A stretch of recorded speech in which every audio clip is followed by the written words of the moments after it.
Ten, ten, ten, ten, ten, ten, ten. Okay, good afternoon sa inyong lahat.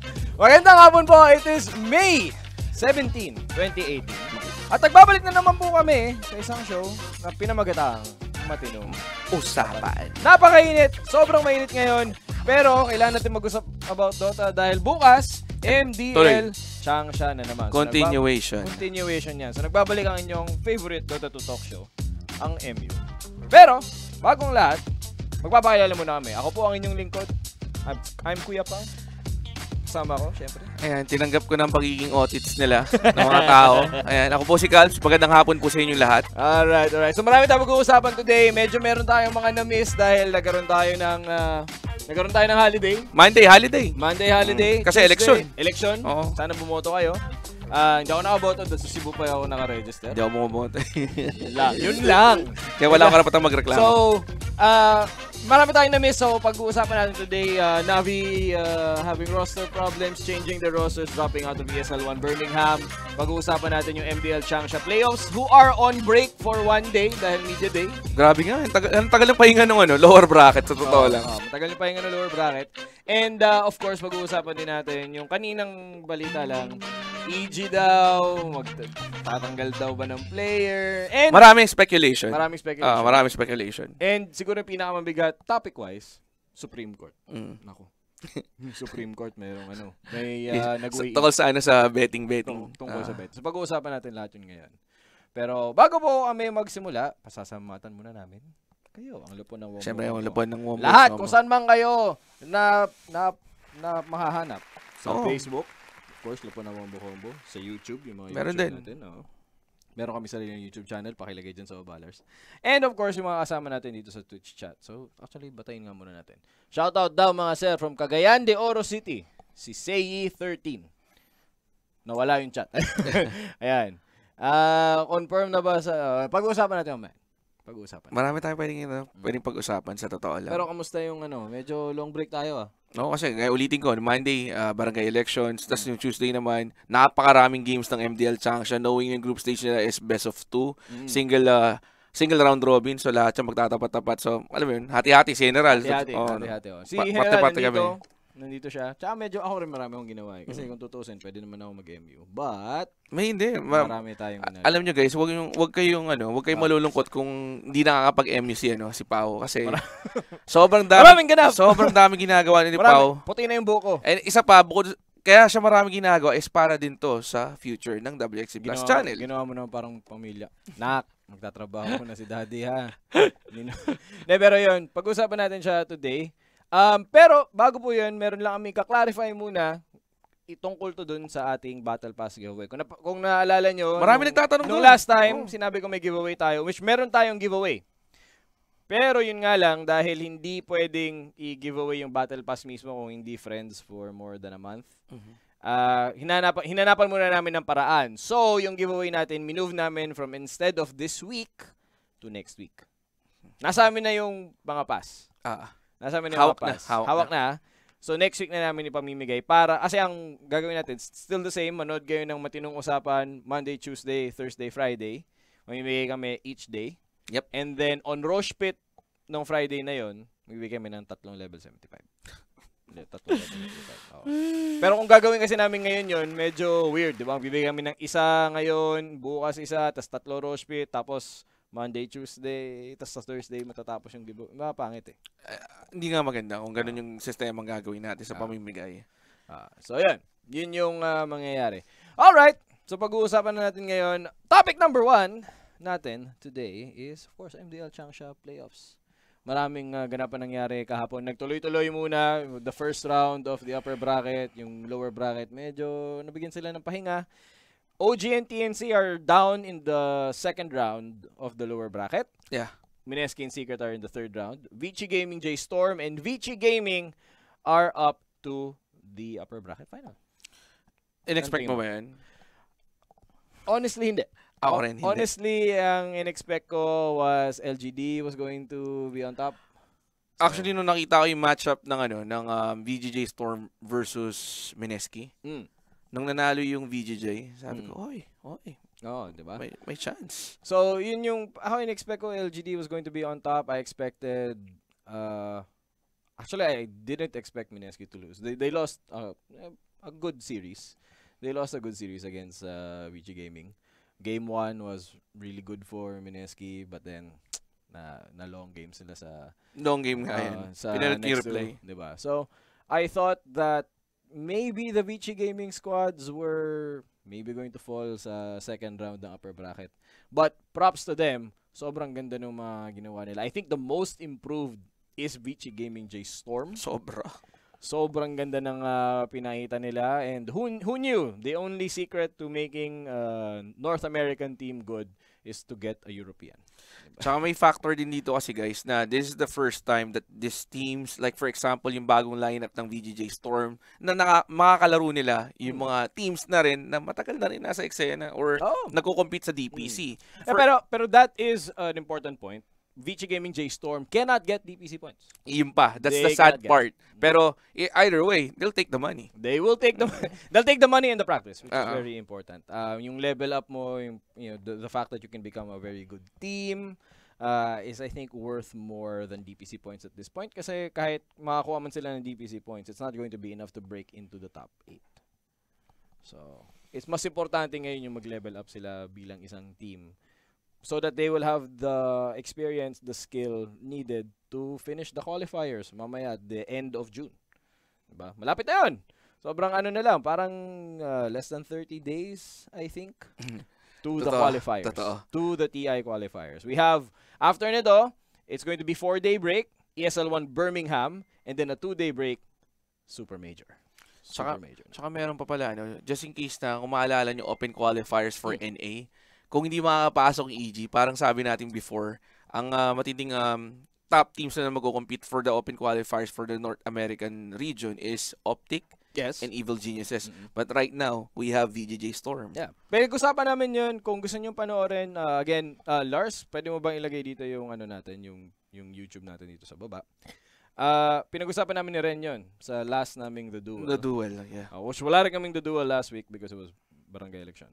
Pinag-usapan namin sa last, anong region ba yung pinakamadugo yung magiging qualifiers, and we both agreed North America was number 1. And with VG Gaming J Storm performing really well, that's just also going to be even more true. Pero exciting yun guys, kasi mas marami tayong mapapanood ng magandang matches from the NA region.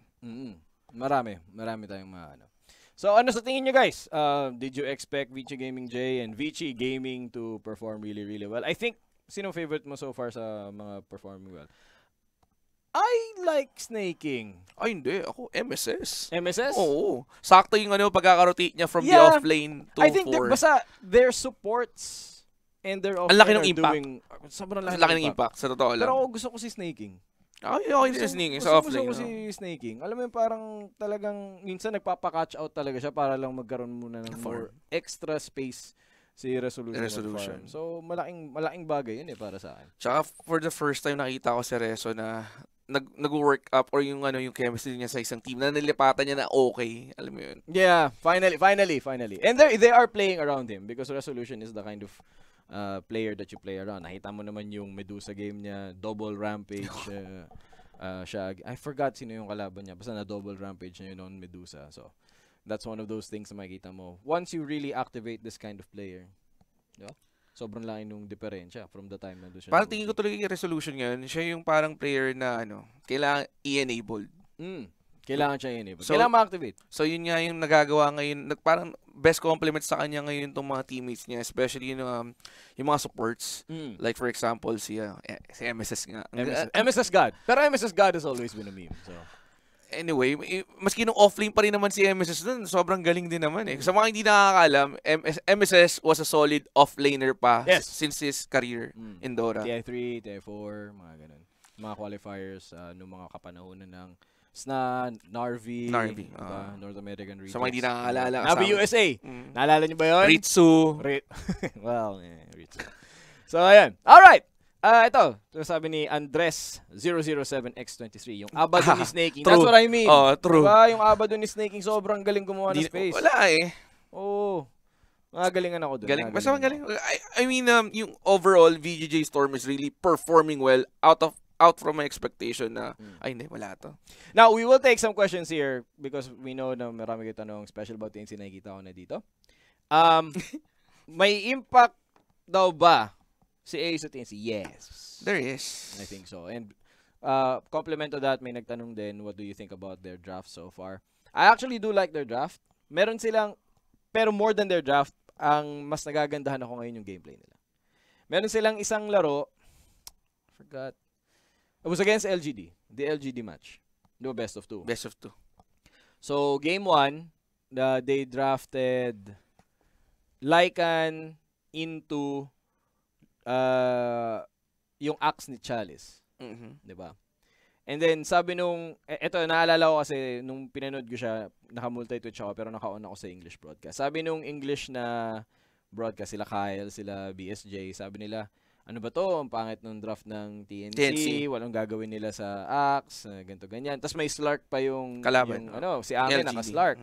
Which is tama naman on paper. On paper, mahirap talaga yung lineup nila to do anything against a Slark late game. No, ako nakita ko yung draft ng TNC nun, tapos against Axe, tapos may Slark, napakamot ulo. Paano lang hulihin? Diba? Tapos nagulat ako, nakaidlip kasi ako, nagihintay ako, nanalo sila. Yun nga yung panalo nila yung impressive sa akin. Kasi tama, on paper, kung tumagal yung laro, wala silang panghuli sa Slark. Wala silang panghuli sa Slark. Or pampatay, pamburst sa Slark. So, ano ginawa nila? Tinakbuhan nila na 5 tao yung Slark. Hindi nila binigyan ng oras makahinga yung Slark. Diba? Tuloy-tuloy. Hindi nila hinintuan. Hindi nila hinintuan. Now, of course, nung next game, nag-adjust yung LGD and then natalo sila. Which is the TNC problem for now. So, not for now, which has always been the TNC problem. So, I think, may impact naman si AU in adjusting after the draft. Para sabi niya, okay, parang lugi tayo sa draft. Ito yung game plan natin. They can get better. They can get better with adjusting mid-match. Kasi yung game 2, game 3, dun sila nadadali. Tsaka tandaan nyo mga sir, mga ma'am, hindi ganun kadali. I mean, may bago. Player nga lang, mahirap pero pa kayong coach, diba? So, tignan na lang natin yung mga especially itong sa lower bracket na napaka-importante ng mga games since na kung matatalo ka, laglag ka na kaagad. Pero a good thing for TNC, they'll not gonna play the best of 1. Yes. They'll be playing best of 3 sa lower bracket. Unlike nung round 1 na best of 1. Yeah. So, and although they did lose the best of 3 against Mineski, they did. I kind of expected them to lose the best of 3 against Mineski. Because Mineski is very, very good at best of 3s. Tsaka dito nag-apply sinabi ni Pao, pag tinanong siya, who do you think is the best team in SEA? It's Mineski, come on. Real talk lang yun. It's not that I don't support TNC. You know, we support everyone. Pero if you're being factual about it, Mineski has the better chance because they're better at best of 3s. They're better at they're better at, again, adjusting mid-match. But, credit where credit is due. Yung game, I think it was game 1. Nike's Life Stealer Mushi did so much against TNC. Na I think if you're your Life Stealer player, kailangan mong kopyahin yung ginawa niya. Diba? I think he went the Radiance and then Infest Dragon. Siya mag-isa, nakatayo lang siya sa harap ng base ng TNC. Creep wave clear lang siya. Creep wave clear. Wala. Mahirap mo-engage kasi maaga pa yung game. Palaging yung pressure ng push papunta sa base ng TNC. Hindi ba sila makalapit on the Ancient. Kasi masyadong tank yung Ancient. Paglabas pa nun, meron pang full HP na Life Stealer, diba? So, another thing, yeah. I much props to Mineski. Let's see if TNC can bounce back. Tingin mo ba kaya nila mag-bounce back? Ano yung bracket nila sa baba? Ang kalaban nila rito sa baba ay nag-aabang pa sila eh. Yes, I believe nag-aabang pa sila. Pero Hintay potentially, they will be fighting LGD and IG Vitality. So, LGD. Best of 1 yun, guys. Best of 1. Yeah. Mauna muna yung LGD na best of 1 against Invictus Gaming Vitality or IG Vitality. That's true. Alright. Let's see some questions over here. Okay? So, wala pinagbago tingin si still game 1 Lord pa rin sila. Sana this game, nakita nila Manila. May opinion din pala ako doon sa draft. Oh, go. Parang hindi ko talaga gusto kay teams na 4-4 talaga na, alam mo yun. Parang walang impact na mga, yung high impact heroes mas bagay talaga sa kanya. I like him on Elder Titan. I don't think, but I don't think he's the best at Elder Titan. The best at Elder Titan is still Fade. Fade? Saan nga pala si Fade? Ewan ko, wala yatang team ngayon si Fade. Meron. Parang hindi ko siya nakikita naglalaro sa mga big tournaments kasi. Oo, yun lang. Hindi ko na siya nakikita ulit. Pero noong January, naglalaro si Fade. Wait, hanapin ko. Fade, Elder Titan. Kasi kung nakita ko rin yung gameplay dito ng TNC with their previous matches, parang... VG Gaming J Thunder. VG J Thunder. Okay. Si Fade tsaka si Ayo. Alright, kahit si Coco sabi na may malakas, may napanayan na sila. Tinker po nagpanalo sa TNC versus Mineski. No, the Tinker was doing a lot, si Moon. Siya yung tumapos nung laro. Pero hindi niya magagawa yun kung hindi binax out mag-isa nung live stealer. Yung buong team. Panoorin niyo yung replay ulit. Tignan niyo kung ilang creep wave mag-isa yung inubos ni Mushi. Tapos hindi nila mahabol yung Tinker as a result. Kasi hindi sila makalabas ng base eh. Paano sila lalabas ng Tsaka base? isa pa, wala talaga siya panghuli sa Tinker nun. Yun pa. Wala sila That's a panghuli. draft loss. Diba? Alright. Kailan po sunod na matches will be tomorrow? Boss, paano masasabi mo ngayon sa performance resolution? I like it. Again, pinag-usapan natin sa taas. Sobrang ganda. Yep. Oh, let's see. Fade as in F-A-D-E. F-A-D-E. GH Elder Titan is also good. Ilang beses nila ginank dito yung si Moon with his team versus sa mid lane. Hindi enough yung damage nila. Hindi enough. I think that was game 1. No, diba? Wala sila masyadong mapatay. They had to fight the Wisp, Gyro. And then, hindi nila mapatay talaga eh. Sa Amish, call niya. Yung combo nila na Berserker call into Mystic Flare. Hindi talaga enough eh. Hindi enough. I mean, they had a good idea, pero I think Mineski had a better draft. They opened with Gyrocopter is very high win rate for them. Wisp is a classic combo with Gyro. Tsaka hindi ko rin talaga gusto yung yung draft nila rito. Tapos ang ganda pa nung last pick dito ng Mineski going for the Timbersaw. Ang gandang counter hindi sa Dragon Knight. Which is, kung naalala nyo, that was what TNC was doing then noong February. They were picking Timbersaw on Armel just because it can counter DK. DK and Underlord nung panahon na yan. Raven wasn't able to get his normal farm nung game din na yun. So, ang ganda ng draft dito ng Mineski if you look at it.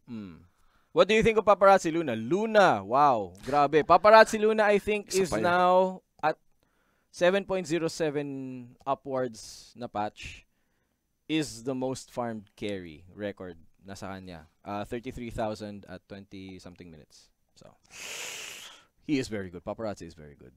Actually, I think Vici Gaming is starting to come back to their old form. Kasi we know Ori is a god. But Paparazzi is also a record-holding 1v1 mid player. Nag-champion yan, DAC. Twice. Diba? Dalawa na yung titles yung title niya. He's a TI veteran. So, parang, ito yung mga panahon na maalala mo. Nga pala, ang lakas nga pala ni Paparazzi. Doon mo siya parang, right, hindi natin pwedeng tulugan si Paparazzi. Hindi talaga.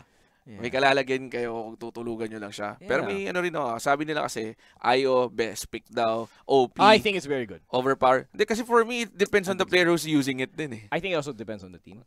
Ayun, one more thing. Yung mga teams talaga na nagro-rotate yung hero ng Ayo sa game style nila. I think malaking bagay talaga yung change. The fact na hindi napuputol yung tether. That's ang laking change nun. Yun. Game 1, TNC versus Mineski. They 3-man gank bot lane for yung gyro ni Mushi. Armel. Game game 1 nata yun eh. Hindi nila mapatay. Hindi talaga. And that was what? An extra 20 HP per second? Hindi nila mapatay. So. Tsaka rin eh. Again, ulitin ko yung Ayo din kasi, it depends on the playstyle of the team. Kung talagang swak yun, napakaganda. So makita. Remember, TNC also picks Ayo na rin. Pero yung win rate ng Ayo nila sa team, hindi ganun kataas. So I think it's very good. Let's see. Ang lakas ng Ayo ngayon. Sobrang baba ng win rate ni Morph, ni Raven, but palagi pinipick? Well, eto kasi kailangan nyo intindihin eh. You don't just pick a hero because of the win rate. Diba? You pick the hero because it fits your plan.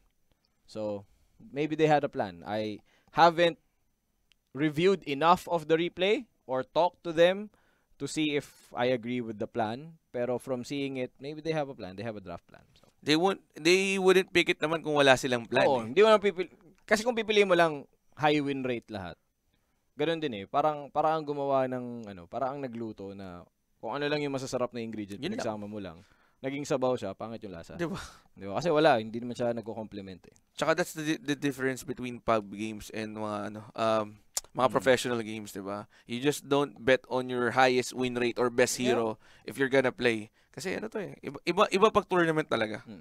Alright, let's see. Last few before we go to our next topic. Invited ba TNC para sa DI? No, they are not. They are not cleared on the top 8. Ano masasabi niyo, parang minsan nagpapalit na position 4 and 5 si Tims and Kuko? I think it depends on per game and yung role nila. For example, if si Kuko is on Nature's Prophet, it's not really that they switch farming roles. It's just that Nature's Prophet can naturally farm by himself. So it depends. Sometimes it works, pero sometimes you really just need to hit a timing on one hero. Like K-Tims or something, you know. Parang mga ganyan. Let's see. Ayos support best for DPS. Yup. Tingin mo ba if di pumasok TNC sa DPS points, pwede i-move si Kuko sa off, then i-support si AU, then reserve damage? Nope. Just not gonna happen. Not gonna happen. Number 1, AU hasn't been playing pro Dota in months. Huling laro niya is WSG, pero he wasn't playing. I think he played. He was also coaching for Entity at that time. ETG. So, do you really want to put a player who hasn't been playing professional caliber Dota na ganung katagal to qualify for TI? Diba? Ganun yung kailangan yung isipin. Navi can do that because they're taking a break to practice. For TNC to be able to do that, they would have to just stop right now and practice with AU. That's the reason why they pulled out to the tournaments. Diba? They're preparing na. Tinanggap na nila yung reality na wala, hindi na talaga tayo aabot sa DPC points. So, pull out na lang, practice hard, and try it out dun na sa open qualifiers for TI8. Si AU na ba talaga ang coach? Yes! He's always been the coach! Hindi lang namin masabi kasi sinabi ng TNC. Huwag niyo munang sabihin. Nung nandito na siya nung yung mga picture na lumabas, baliw kasi kayo eh. Ito yun eh. Nanonood lang ako noon kasi hindi ako yun, si Rina yun. Sabi. Si Rina. Hindi, sinakyan mo yun eh. Hindi. Nag-question mark ako nun eh. Ikaw pala yung tama yung galaw. Alam ko rin naman. Kasi kausap ko rin naman si Pao. Nandito sila. Tapos, syempre tinignan ko yung mga laro nila. Tapos, nag-picture si Leia. May nakita sa IG stories. Ako ilang beses ko sinabing, hindi ako. Pinukpok ng mga tao. Saka It's AU. It's been AU. Nung nakuha na nga nila ng coach sa AU, na-mention na rin naman sa akin ni Pao. Pero sabi niya sa akin, pare, wag mo muna i-mention. Wasn't it PGL? Around that time. Around February. So, alright. Last one. May possible ba mag-offlane si Kuko at mag-support na si Samage? Probably not. Tingin niyo, boss, problema na kaya si Tims talaga na pag-focus sila sa tama tapos di sila nakakapag-adjust sa mga mali nila. I think that's a problem of every team. It's not just SEA. Mineski, can you say that about Mineski? Mineski has won a minor and a major. So, is that really the problem of SEA? If SEA teams have a problem, it's lack of resources, I would say. Yung pinaka number 1 problem talaga. It's lack of resources, lack of good captains in the region. Seryoso, subukan nyo magtayo ng team. Tignan nyo kung sino ilalagay yung captain. Lack of good support players. Yung pa. Lack of good offlane players. Merong position 1, position 2, maraming talented eh. Pero yung magli-lead ng team, yung magko-coach ng team, magmamanage ng team, getting sponsors, those are the real problems of SEA teams. Resources talaga mga It's resources. Can you really say it's focus when Mineski has won these, Fnatic is doing well, TNC is doing well, so I don't think you can, Alright. We will go to our next topic muna, and our next topic is going to be, balik muna ako sa aking notes. Next topic natin, ito maganda. Topic number 2, Navi has dropped Lebron. Navi announced earlier this week that they are dropping a player, and because of that, they forfeit their DPC points. And they will also be pulling out of ESL1 Birmingham to train with their new replacement. Kasi nga pala yung replacement, nakalimutan ko yung pronunciation. V. It's a new player. Friend siya ni Crystallize from way back. So, actually, papakita natin sa inyo. This was the tweet that started it all. This is ESL Dota on Twitter. Boss Lars, pakita natin right now. Alright. So, this was the tweet that started it all. Sabi ng ESL, we're sad to announce that Natos Vincere have undergone a roster change. In consequence, they have also withdrawn from ESL 1 Birmingham. We're currently finalizing their replacement team and will announce it as soon as possible. And then, of course, Navi at the same time had the release on their own website stating that. Of course, Twitter was set on fire. What is that? Velhior. Yes. So with the change, so Velhior will be playing as a position 4. Lil will move to 5.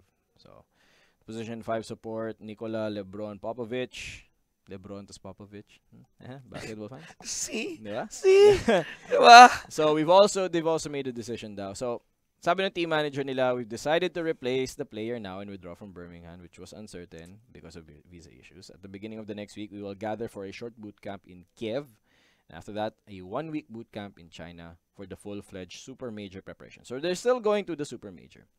Upon their return, they're going back to Kiev again and will be playing the TI-8 Open qualifiers once again because kailangan nilang umalis, right? Now, ang sabi naman ni Yevhen Zolotarov, CEO ng Natos Vincere, sabi niya naman, we have very slim chances left of getting an invite to the international, which is why we decided for a roster change right now, so we have enough time to practice with a new support. I want to thank LeBron for his dedication and unwavering positive attitude. Good luck, LeBron. I'm also glad to welcome Fedor, and good luck on the team. So, all right. Ano sa tingin mo? I don't know. Hindi ko kilala siya si Vellier. I haven't seen him play on high competitive Dota. Pero I don't know. Tignan natin. So, makikita rin naman natin sila sa China Super Major So, yeah. I want to withhold judgment, pero I will also want to point out that this was something that we did talk about on the show a few weeks back. We did. Especially nung kasama natin si Kuku. This is it. This is exactly what happens when this is the exact circumstances that will force a team to change their players when they feel that they have better chances moving forward through the qualifiers instead of leaning on their points. So, tingnan natin. And do you think LeBron was the weakest link of Do you think LeBron was the weakest link of tawag mo dito? Navi? Hindi ko rin masabi. Pero they're playing poorly. They have been playing poorly. Ako, when I think about it, I think when you look at everyone else, he is the weakest link. Kasi kung titignan mo, Crystallize is amazing. General has always been good off-laner. Yes, consistent. Diba? General... For me, General is one of the performing players sa Navi. Since yung ibang batting players left. Right? Naalala ko yun may quote si Dendy dun Sabi niya about General. General turns the hard lane into the easy lane. Diba? Yung sinabi ni Dendy. No Manila Major. No Manila Major. So, Crystallize is good. General is good. Dendy is consistent. And then you have Lil. So, who is left to change? Diba? So, I think that's it. Now, they are adding yet another new blood player. Tandaan nyo guys, yung new players is gonna be playing 4th position. Yes, and he's playing 4th position, which is a very critical role in Pro Dota ngayon. So I'm not sure about their chances. In the region, they have FTM and Empire. They will most likely have Vega. Right? And sila Undershock, sila Palantimos, they haven't been doing well to the LANs. Jockey Romid. Diba? They haven't been doing well sa mga LANs, but they're crushing their qualifiers. So, titignan natin. Bakit di ginagamit si Tiny? Na-nerf yung third skill niya, yung 3 grab niya. Dati, level 1, 100% na yung cleave rate. So, tinanggal na yun. Everything he said. I think a little bit then is the changes to the bonuses sa mga stat changes. Tinanggal nila yung STR. Status resistance. So, before, having status resistance as a consequence of being a strength hero, plus yung ulti niya na mayroong status resistance, makes him very, very, very good. Makes him very, very, very good. Kaya dati, panay pick niya sa hero na yan. You can put him in any lane. You can make him 4, you can make him 3, you can make him mid, you can make him carry, safe lane. 1 to 4 talaga. 5 lang ata hindi mo pwedeng gawin sa kanya Kasi kailangan niya ng pera Kailangan niya pera tsaka items. Diba? So it's most of that is Pero yun talaga, yung 3 grab lang na changes, yun lang yung pinaka-major na changes na kaya ayaw nila piliin yung Tiny ngayon. Actually, si Carlo Dots, nakita ko rin yung pub games niya, he is very good. And again, hindi ko naman Hindi ko naman tatanggalin yung fact that these players are very good. They're not gonna pick them or select them kung hindi sila magaling. Diba? Why? But are they good enough in context? That's another question. That's another question. Trots. Alright. Kaya ba wala na si Kyle sa complexity dahil nag-full-time caster siya? No, he was removed from complexity. Then he became a caster. Which is good for him. I really like Kyle. I really like Kyle. No? Yeah. Don't drink with Kyle. Guy. Don't drink with Kyle. Another thing, Talo kayo. With Kyle. Talo kayo. Not a lot of people can do that. Okay. Pero he's fun. He's a really, really smart guy. Especially about Dota. Also talk to him about Heroes of New Earth because he used to be a Heroes of New Earth na player. Alright. Let's see. Ba't nawala si Sven sa meta? He's just easy to kite. Yeah. A lot of things go through BKB.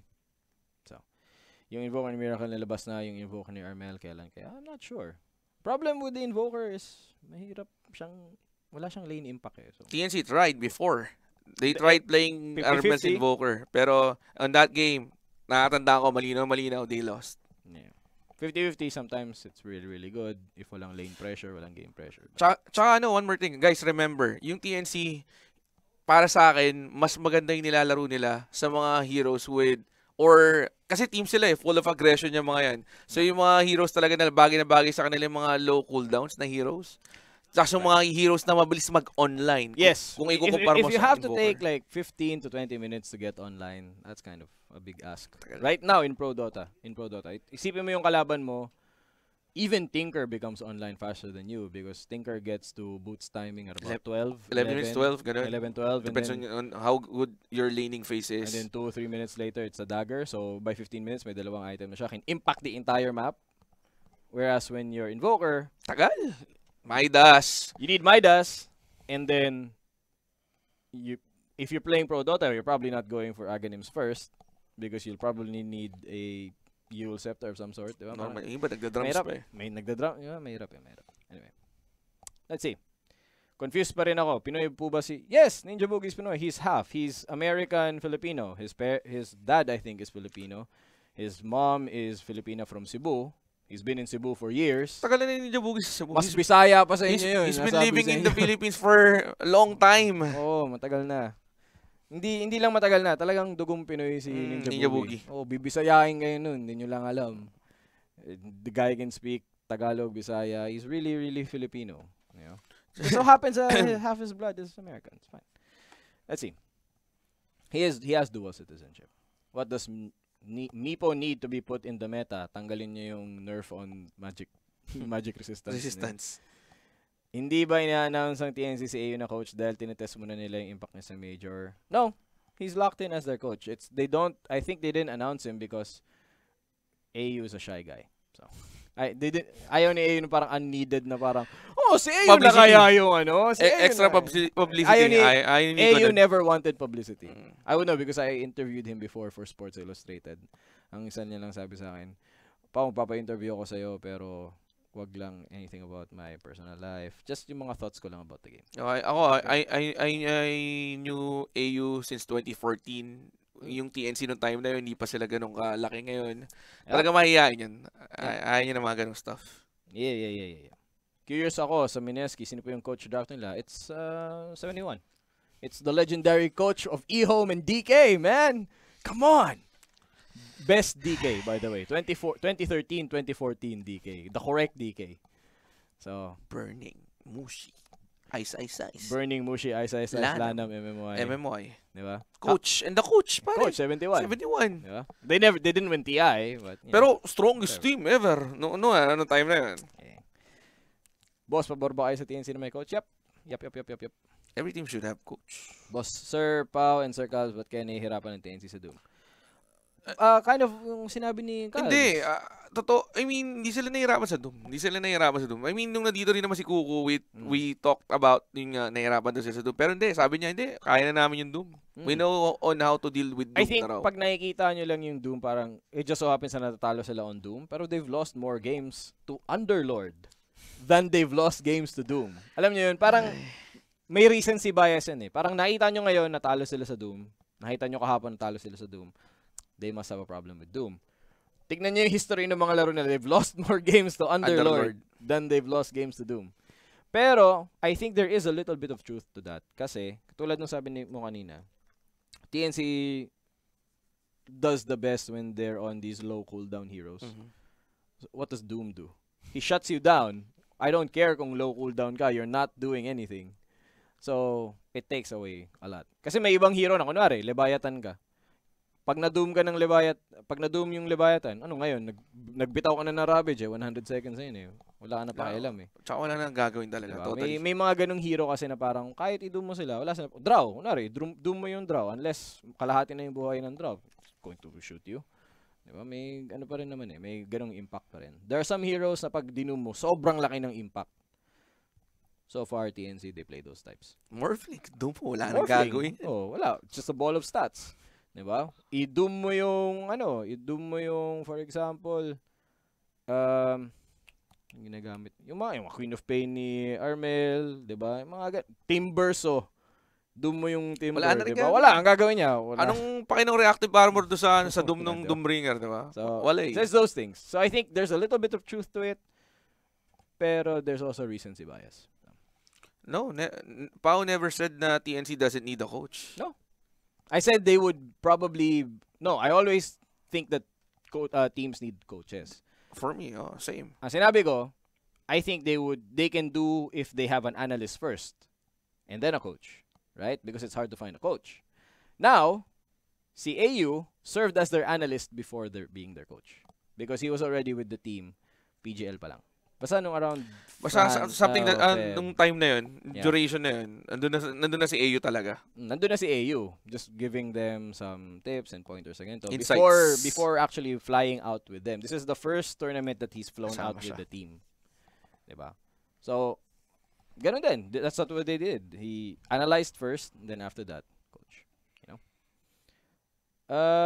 Let's see. TNC will never switch roles. Ano, tagaan nyo na sa bato. Hindi. Yeah. Ngayon, I think it's especially ngayon going to TI, mahirap mag-adjust. All right. I think last few questions and then we'll go to, because we still have two more. We still have two more topics and then but we have a next show. Let's see.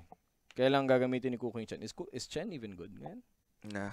I know. In dispatch na. Especially because tinanggal nila yung the ability to send back a creep. Yun ba? Kaya walang nag-chan ngayon, guys. Yeah. All right, sige. Who do you think will get the replacement slot for ES1 Birmingham? I want it to be FTM. I want FTM. Tingin na, Bring back FTM. napag-usapan din namin na yun, Coach. Baka FTM nga. Yeah, I hope it's FTM. I hope it's because CIS eh. CIS team was it just fits. All right. Let's see. Number 3. Let's go to topic 3 because it's really interesting. Topic number 3. Supreme Court has ruled that the federal ban on sports betting is unconstitutional. Constitutional. Medyo nosebleed na topic. So, ipapakita muna natin ngayon. Let's show the tweet about the announcement. So, this is the text. Mahaba siya. Mahaba siya. Ito yung text ng Supreme Court from the United States. Constitutional na kasi yan, kaya ganyan. Okay. So, pwede niyo siyang basahin ngayon, pero I will give you the cliff notes. So, in the past, the court ruling was that on a federal level, bawal ang sports betting. True. Okay? Sa United States. Sa US. That's why sites like FanDuel, DraftKings, Lootbet, mga Wala. ganun, they cannot operate in the States. So with this, actually medyo misnomer yung title natin eh. Ang nangyari ngayon, the Supreme Court ruled that the federal ban is unconstitutional, meaning that individual states can still legalize or ban sports betting. So for example, sa California bawal, pwedeng mangyari to, California bawal mag-sports betting. Pero sa New York pwede. 'Di ba? Kasi affected. Affected yan. Nung nandito siya, nagreklamo. Buti pa dito nakakabit si Alo. Exactly, di ba? Ayun, si Jerome Flores, yes, you can't use Lootbet here in Washington. Di ba? Marami. New Jersey. Hindi rin pwede. So, the Supreme Court ruling essentially gives back the power to the state government. I will not explain the complexities of the United States political system na muna. Pero, so pwedeng mag-decide ngayon si California kung gusto niya na illegalize yung sports betting. Kung gusto ni Washington illegalize yung sports betting. Si New Jersey, si Nevada, si New York, all of these things. Okay? So, with this ruling, malaking implication niya. This can open the door now for states to, again, have legalized sports betting. Ano yung kinalaman sa atin? Esports betting was part of that. So there are companies in the United States that have been trying for years to put up sports betting sites like LootBet, etc., etc. Unicorn, I think, is the biggest. Unicorn is the biggest. UNIKRN, Rahul Sood, who I interviewed for Sports Illustrated before, is their CEO. Guys, hindi ako nagbe-bet. Kaya alam ko lang yan kasi binabasa ko, pero hindi ako nagbe-bet. Hindi ako nagbe-bet. Panalo ako palagi kapag kami lang. Pero hindi ako nagbe-bet. Yung bet namin, money down. And I only bet with informed adults who are 34 and up. Pero hindi, guys, seriously. Gamble responsibly. Do not gamble with someone else's money. Do not gamble when you are below the age of consent in any territory you're in. Alam mo, maglalagay tayo dito ng parang graphic na parang public service announcement na parang ano. I don't condemn gambling talaga. Ayoko. Alright? So, in that case, you can probably expect that in the next few years, some states will come out with resolutions saying na either we still uphold the ban on sports betting in the jurisdiction or it's legalized. When that happens, esports betting will become legal then. Anong take mo dun? The event that esports betting can become legal. At least in the United States. This isn't the United States, but this will affect everyone. This will affect the entire industry. Pag tinignan ko nga siya, actually parang okay siya eh. Alam mo bakit? Lalong makikilala yung esports eh. Hindi lang naman to limited for Dota eh. Lahat naman to. LOL, League, kasama niya, included dyan. Ano ba mga esports? CSGO, lalo na yung CSGO. Isa to sa lalo na yung mga items sa CSGO kung i-compare mo sa mga ibang games, like for example Dota, mas mahal pa rin yung item sa CSGO. Knife pa lang magkano na eh. 20 mil plus, diba sa atin? Butterfly, diba? Ako naman, I think, this can be potentially good. It is potentially good. Yeah, because the thing with legalization is that instead of people, because here's the thing, for a while, sports betting and by extension, esports betting was illegal in the States. But it didn't kill it. Hindi nga pinatay. Ginawa lang siya illegally. Right? But with legalization, that means more legal controls are available. Diba? For example, a company like Unicorn will have to be subservient to state laws. To taxes, to auditing. And these legal entities will prohibit minors from being able to bet. Yun pa yung isa. Diba? Dito sa atin kasi maraming minors na nakakabet eh. Kasi hindi na mo moderate eh. So example, LootBet. If LootBet were based in the States, that they will have, and let's say they're based in a territory na legal ang betting, they would then have to follow those rules. And those rules often include, hindi pwede under the age of consent. Hindi pwede yung, kahit legal guardian, hindi pwede. May two-factor authentication sila, hindi lang ID. For some betting sites, it's just your email eh. Or your Google account or your Facebook account. Tsaka kasi pagdating sa US kasi guys, tandaan din natin lahat. Yung US kasi, hindi sila, yung batas nila, hindi, pag may isang batas, hindi lahat yan nag-a-apply sa lahat ng states. Per states, iba-iba yan eh. Yeah. The states have their own sort of legal jurisdiction. I work in a collections company before. Naalala ko, merong isang state, like for example sa Manhattan, you cannot make bayad or you cannot make bayad. I mean, hindi ka pwede mag-issue ng post-dated checks.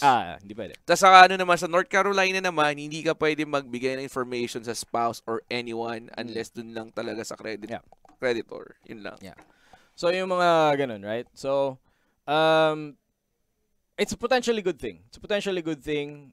Legalization gives legal controls. They compel these companies to operate at least with the protection of the law that also extends to their constituents, diba? So ikaw, Dati, kaya mong punta ng betting site, may email ka lang, pwede ka nang mag-bet. Ngayon, kakailanganin ng mga website na yun na mag-comply sa mga dapat. Hindi pwedeng under the age of 18. Kailangan may ID muna bago makapag-register ng account. May mga child protection na requirements eh. Ngayon, mako-compel na sila ng batas. Kasi before, illegal lang yan eh. Doon sila, kung illegal naman, di na kami susunod, di ba? May ganun eh. Tsaka complicated na yan, na topic talaga. Di ba? Sa totoo lang. So, yan. May tanong dito si Padayon 6. Padayon, go lang. Speaking of taxes, nagbabayad ba ang WXC? Of course! Of course, we are. Tingnan nyo, ba't ako nagiging busy? Siyempre, meron naman kaming, we have the infrastructure to pay taxes. Tsaka, Pay your taxes. Tsaka isa pa, Twitch din, di ba? Once na naging affiliate ka into partner, may pipila pa ka dyan, you fill a tax form. May form ka for the tax. Yeah. So You fill a tax form, you cannot, and usually pagdating ng pera sa'yo, it's already been taxed. Yep. So, yung mga ganun.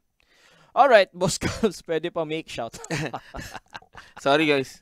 Sorry. Pag nami-mix up ko yung Tagalog tsaka English, sorry na. Alright, last natin na topic. We only have a few minutes left. EG trade rumors. Freaking Reddit. Are false.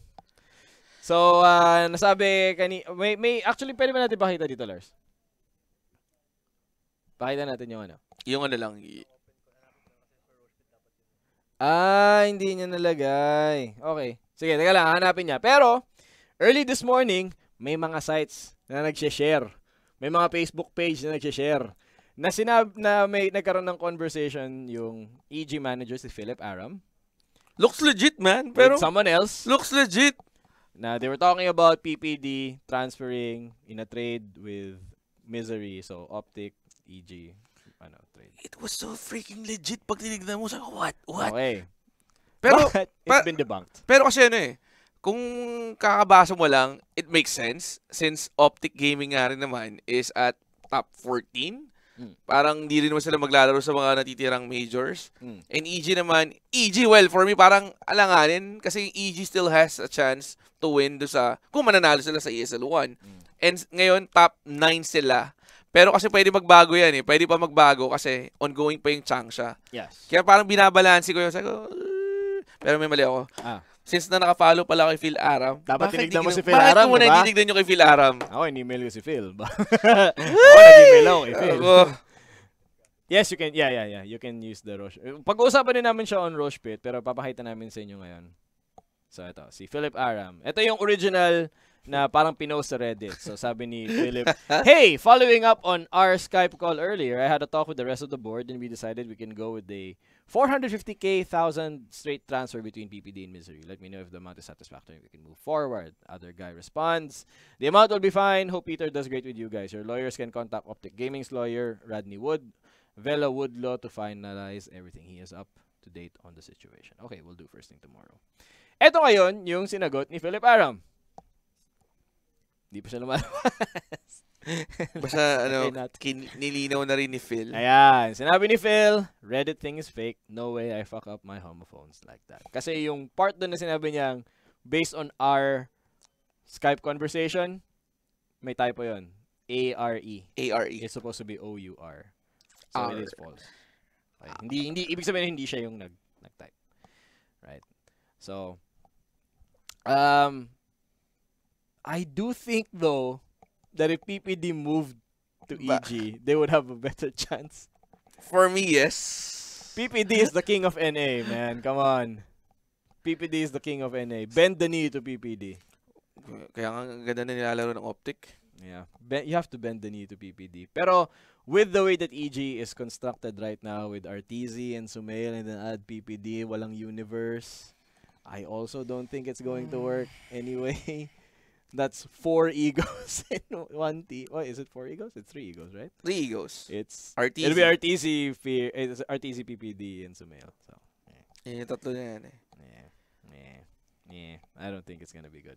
So, yun. Kanina may nagtatanong sa chat, sino daw umalis ng EG? Wala. Sino daw yung lilipat? Wala. Wala rin. Fake news. Fake news daw, sabi ni Phil. Alright, we will wrap up. We will take a few shoutouts before we wrap up. So, shoutout muna tayo dyan. Ayan, shoutout kay Jano Gaming PH. Ayan, maski sira ulo ka pare. Love you pa rin. Pwede pa scroll up na lang nung chat. Baka may mga na-miss kami. Sabi ni Junie, fake daw. Sabi ni Phil kanina sa Twitter. Bakit sobrang mahal ng... Yung Mount ni Marana. I don't know. Hindi ko rin alam. Pero meron I ako don't nun. keep up to date. Wala ako nun. Boss, pwede pa make shoutout. Sabi ni Riker. Hello, bakit hindi ginagamit yung Terrorblade ni Raven at Rubik ni Kuko? I don't know actually. Maybe it doesn't fit with the meta because there is a lot of magical burst. There's a lot of magical burst. It's hard to use Terrorblade.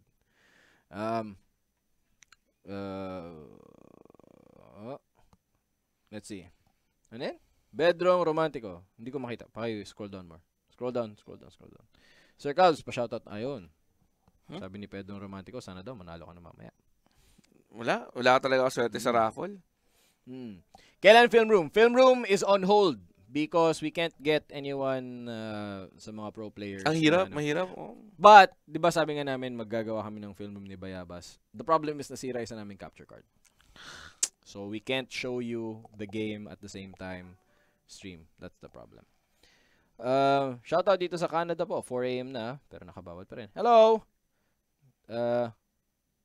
Powers. Hello din. Ang take nyo sa Ricky sa meta. I don't like Ricky in the meta. May chance mapapasok TNC sa finals. It's gonna be a long shot.